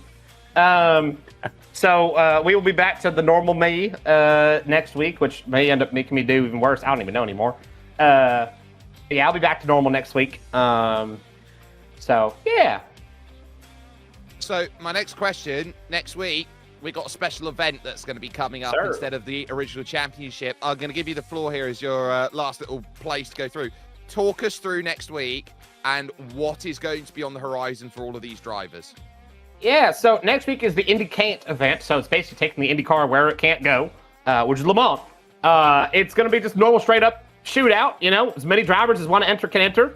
All the reserves that we have are down to race. So we'll probably have a pretty big grid for that one. Expect it to be crazy for sure.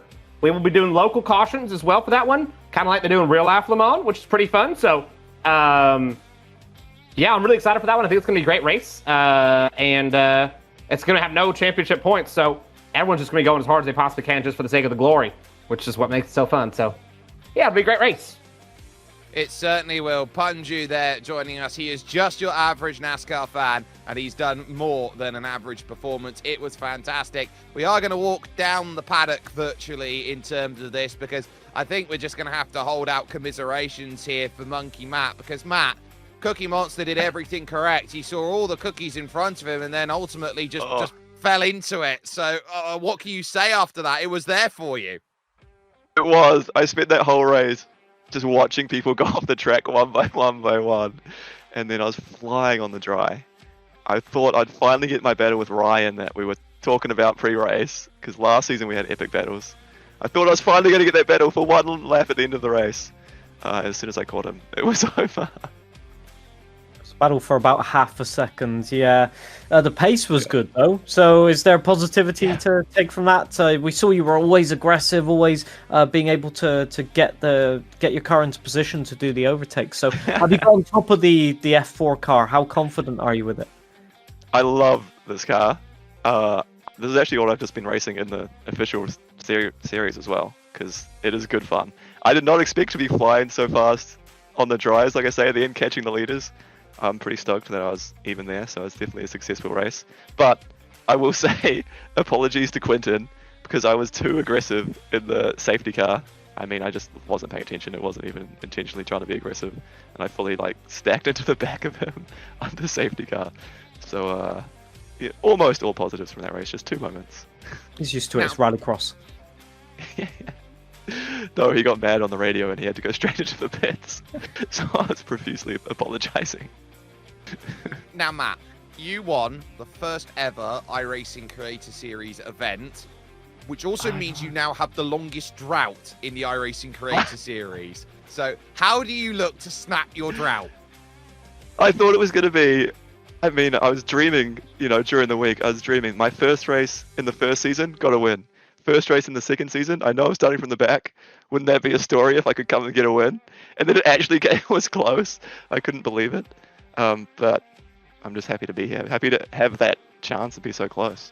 I don't know. As a reserve driver, I don't know when I'll be back, but I'll be sending it just as hard if I do get to come back. Pick up a win today. Just want to point this out. You picked up a win in terms of the highest elevation achieved on this circuit. Got to take the small victories. Got to take something, yeah. Take one, number one.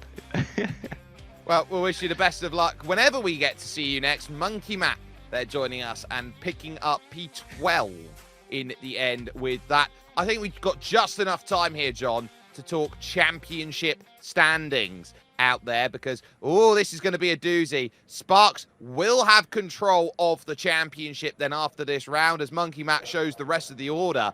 But it is a close-fought championship. Your top 7 split by 12, your top 8 by 13.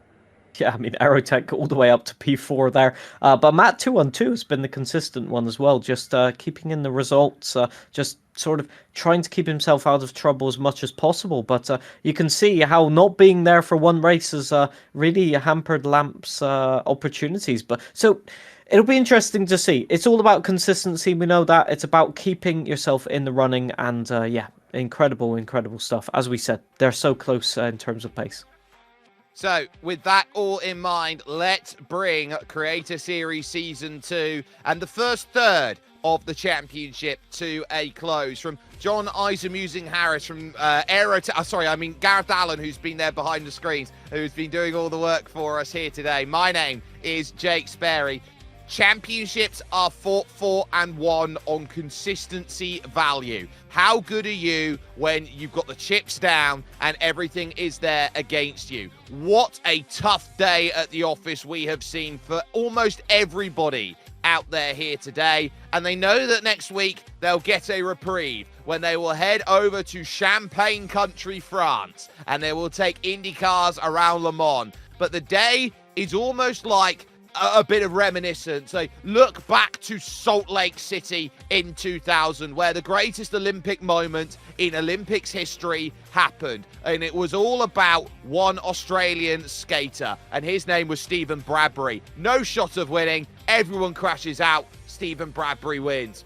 Aerotech, building on that spirit, picking up a win, putting himself in the title picture. He'll see himself to that in 2 weeks over at USA, but we'll see you in 1 when we go for our special event with your Creator Series.